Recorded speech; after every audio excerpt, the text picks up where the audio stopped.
ஏன் அடிக்கடி எனக்கு கால் பண்றேன்? நான் வேலையா இருக்கேன், நான் பிஸி வை. இப்படியான ஒருத்தர் உங்களை மிச்சம் ஓவரா உங்களோட லைஃப்ல டிஸ்டர்ப் பண்ணிட்டு இருக்காங்களா ஒரு அன்பால? அப்படியான ஒரு உறவை ஒரு தாயமும் நீங்க இழந்துடக்கூடாது. என்னைய பொறுத்தளவில் அவங்க உங்கள்கிட்ட கேட்கறது என்ன? உங்களுடைய சொத்து, உங்களுடைய காசு பணம், உங்களுடைய அதாவது செல்வம், வீடு வாசல், பங்களா, கார் அப்படின்னு சரி கேட்கறாங்க. இல்ல, அவங்க கேட்கறது உங்கள்கிட்ட ஒரு உண்மையான அரவணைப்பு.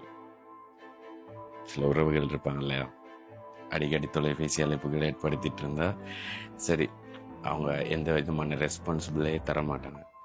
அவங்க உங்கள்கிட்ட கேட்க வர விஷயம் ஒரு உண்மையான கேரிங். நீ என் கூட இருக்கியா, நீ என்ன நினைச்சிட்டு இருக்கிறியா, அதை மட்டும்தான் கேட்குறாங்களே தவிர வேறொரு எதிர்பார்ப்பும் இல்லாம தான் உங்களுக்கே தொலைத்தொடர்புகள் அழைத்துட்டு இருக்கிறாங்க. சிலருக்கு தொலைபேசி அழைப்புகள் ஆரம்பத்தில் இனித்தவை, காலம் செல்ல செல்ல செல்ல புதியது ஒன்று காண பழையது ஒன்று வெறுத்து போகின்றது.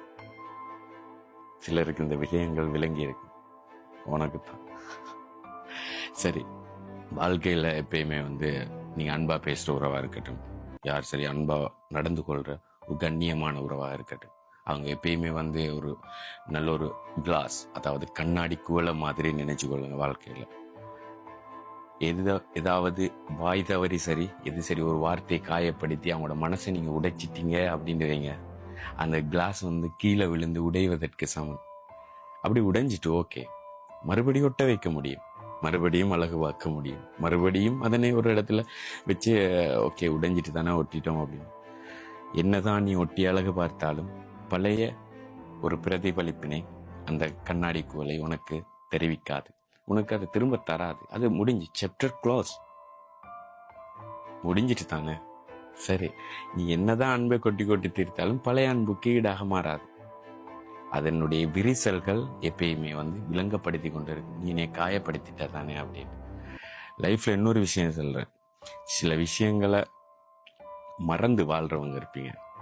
சில விஷயங்கள் மறந்தால் தான் ஆறும், சில விஷயங்கள் மறந்தால் தான் ஆறும். இதுல நீங்க எப்படி இதை எடுத்துக்கொள்றீங்கன்றது எனக்கு தெரியல.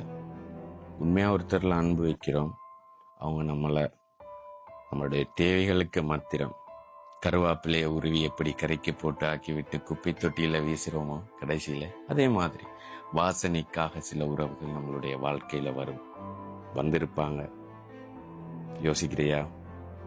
உனக்கு தான் சொல்றேன், கேட்டுக்கொண்டியா?